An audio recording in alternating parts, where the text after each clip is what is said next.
Pembacaan Alkitab dalam kitab 2 Raja-Raja 23 dan 24.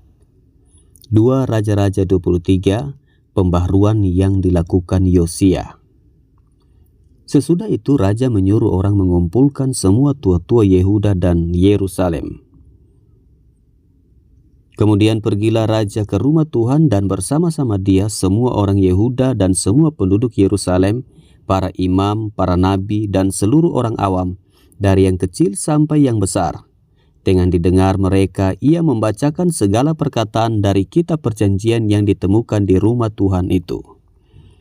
Sesudah itu berdirilah raja dekat tiang dan diadakannyalah perjanjian di hadapan Tuhan untuk hidup dengan mengikuti Tuhan dan tetap menuruti perintah-perintahnya, peraturan-peraturannya, dan ketetapan-ketetapannya dengan segenap hati dan dengan segenap jiwa, dan untuk menepati perkataan perjanjian yang tertulis dalam kitab itu.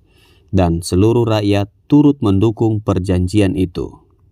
Raja memberi perintah kepada imam besar Hilkia dan kepada para imam tingkat 2 dan kepada para penjaga pintu untuk mengeluarkan dari bait Tuhan segala perkakas yang telah dibuat untuk Baal dan Asyera dan untuk segala tentara langit.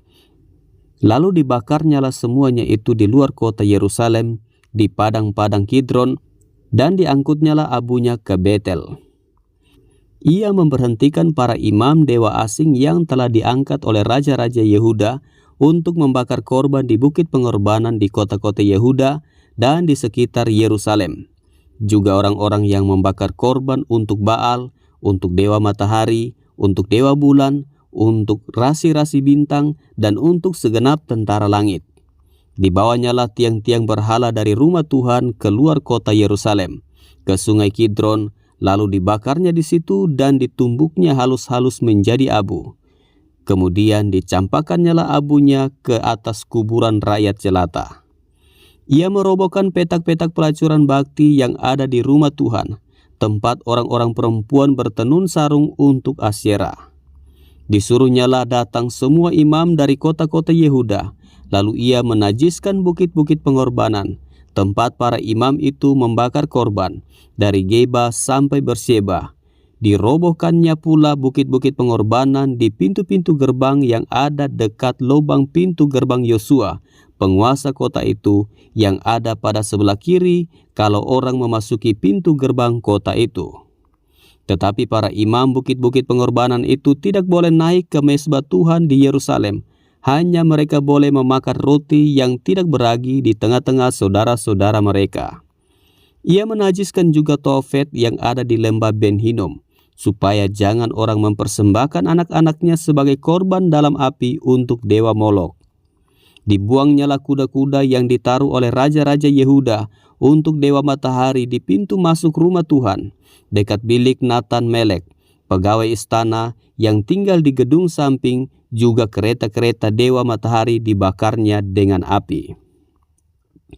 Mezbah-mezbah yang ada di atas Soto, tempat peranginan Ahaz, yang dibuat oleh raja-raja Yehuda, dan mezbah-mezbah yang dibuat Manasye di kedua pelataran rumah Tuhan, dirobohkan oleh raja dan diremukkan di sana. Lalu dicampakkannya abunya ke sungai Kidron.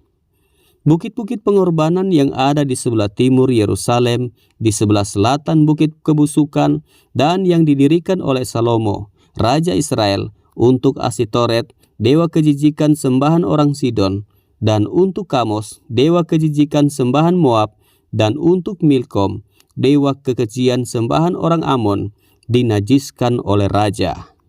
Ia memecahkan tugu-tugu berhala dan menebang tiang-tiang berhala. Lalu ditimbuninya tempat-tempat itu penuh dengan tulang-tulang manusia.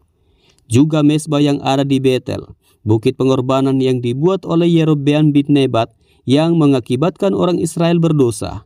Mezbah dan bukit pengorbanan itu pun dirobohkannya dan batu-batunya dipecahkannya. Lalu ditumbuknya halus-halus menjadi abu dan dibakarnyalah tiang berhala.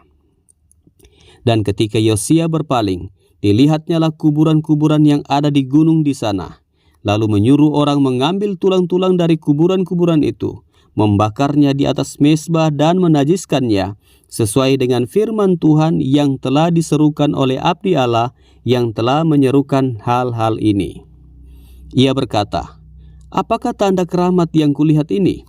Lalu orang-orang di kota itu menjawab dia, "Itulah kuburan abdi Allah yang sudah datang dari Yehuda dan yang telah menyerukan segala hal yang telah kau lakukan terhadap mezbah Betel ini." Lalu katanya, "Biarkanlah itu, jangan ada orang yang menjamah tulang-tulangnya."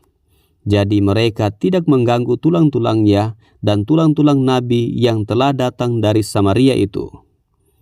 Juga segala kuil di bukit-bukit pengorbanan yang di kota-kota Samaria yang dibuat oleh raja-raja Israel untuk menimbulkan sakit hati Tuhan, dijauhkan oleh Yosia, dan dalam hal ini ia bertindak tepat seperti tindakannya di Betel. Ia menyembelih di atas mezbah-mezbah itu semua imam bukit-bukit pengorbanan yang ada di sana dan dibakarnya tulang-tulang manusia di atasnya. Lalu pulanglah ia ke Yerusalem. Kemudian raja memberi perintah kepada seluruh bangsa itu, "Rayakanlah Paskah bagi Tuhan Allahmu seperti yang tertulis dalam kitab perjanjian ini. Sebab tidak pernah lagi dirayakan Paskah seperti itu sejak zaman para hakim yang memerintah atas Israel dan sepanjang zaman raja-raja Israel dan raja-raja Yehuda. Tetapi barulah dalam tahun ke-18 zaman Raja Yosia, Paskah ini dirayakan bagi Tuhan di Yerusalem." Para pemanggil arwah dan para pemanggil roh peramal, juga terafim, berhala-berhala dan segala dewa kejijikan yang terlihat di tanah Yehuda dan di Yerusalem, dihapuskan oleh Yosia dengan maksud menepati perkataan Taurat yang tertulis dalam kitab yang telah didapati oleh Imam Hilkia di rumah Tuhan. Sebelum ia tidak ada raja seperti dia yang berbalik kepada Tuhan dengan segenap hatinya, dengan segenap jiwanya, dan dengan segenap kekuatannya, sesuai dengan segala Taurat Musa, dan sesudah dia tidak ada bangkit lagi yang seperti dia.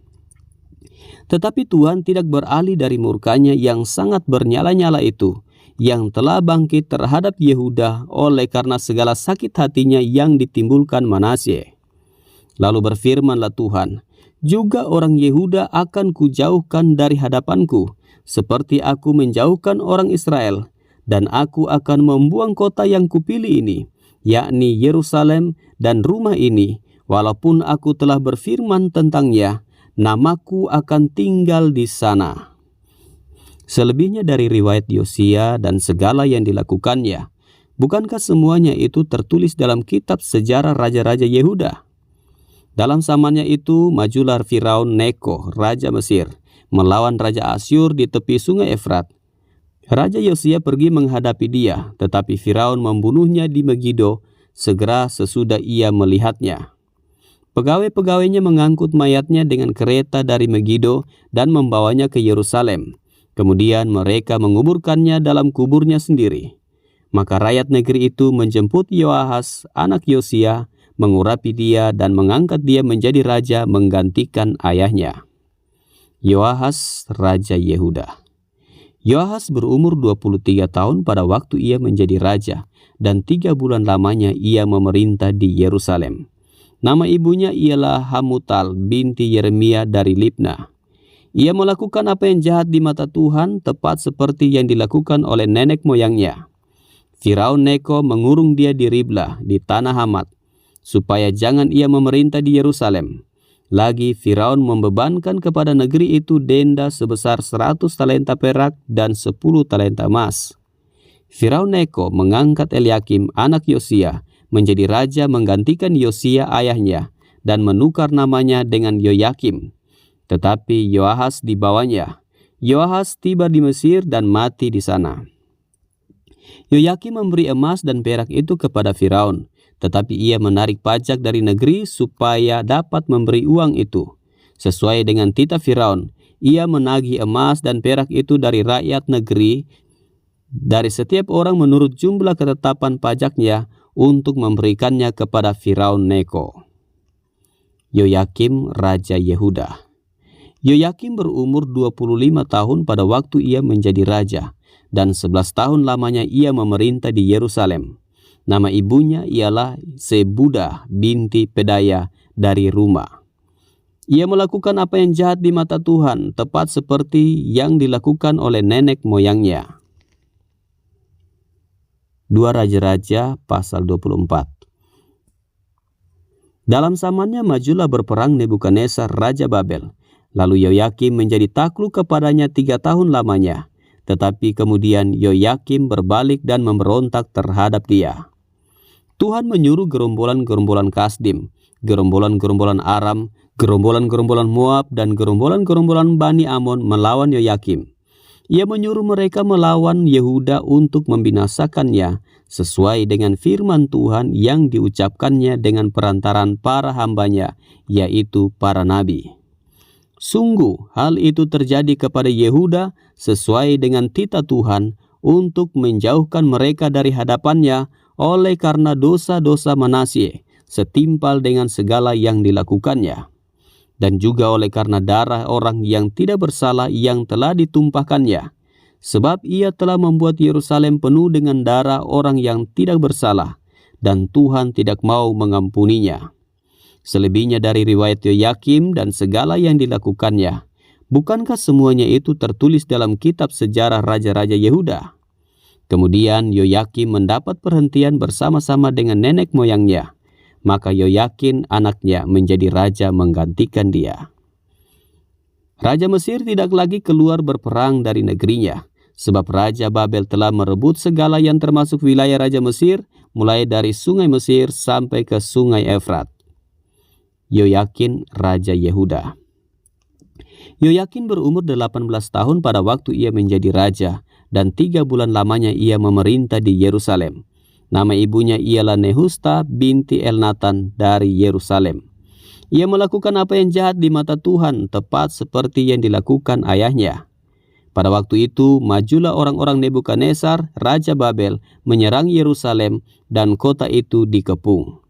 Juga Nebukadnezar, Raja Babel, datang menyerang kota itu, sedang orang-orangnya mengepungnya. Lalu keluarlah Yoyakin, Raja Yehuda, mendapatkan Raja Babel, ia sendiri, ibunya, pegawai-pegawainya, para pembesarnya, dan pegawai-pegawai istananya. Raja Babel menangkap dia pada tahun yang ke-8 dari pemerintahannya. Ia mengeluarkan dari sana segala barang perbendaharaan rumah Tuhan dan barang-barang perbendaharaan istana raja. Juga dikeratnya emas dari segala perkakas emas yang dibuat oleh Salomo, Raja Israel, di bait Tuhan, seperti yang telah difirmankan Tuhan. Ia mengangkut seluruh penduduk Yerusalem ke dalam pembuangan, semua panglima dan semua pahlawan yang gagah perkasa, 10.000 orang tawanan, juga semua tukang dan pandai besi. Tidak ada yang ditinggalkan kecuali orang-orang lemah dari rakyat negeri. Ia mengangkut Yoyakin ke dalam pembuangan ke Babel, juga ibunda raja, istri-istri raja, pegawai-pegawai istananya, dan orang-orang berkuasa di negeri itu dibawanya sebagai orang buangan dari Yerusalem ke Babel. Semua orang yang gagah perkasa, 7.000 orang banyaknya, para tukang dan para pandai besi, 1.000 orang banyaknya. Sekalian pahlawan yang sanggup berperang, dibawa oleh Raja Babel sebagai orang buangan ke Babel. Kemudian Raja Babel mengangkat Matania, paman Yoyakin, menjadi raja menggantikan dia, dan menukar namanya menjadi Sedekia. Sedekia Raja Yehuda, runtuhnya kerajaan Yehuda. Sedekia berumur 21 tahun pada waktu ia menjadi raja, dan 11 tahun lamanya ia memerintah di Yerusalem. Nama ibunya ialah Hamutal binti Yeremia dari Libna. Ia melakukan apa yang jahat di mata Tuhan, tepat seperti yang dilakukan Yoyakim.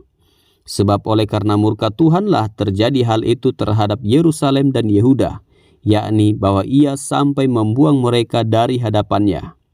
Sedekia memberontak terhadap Raja Babel.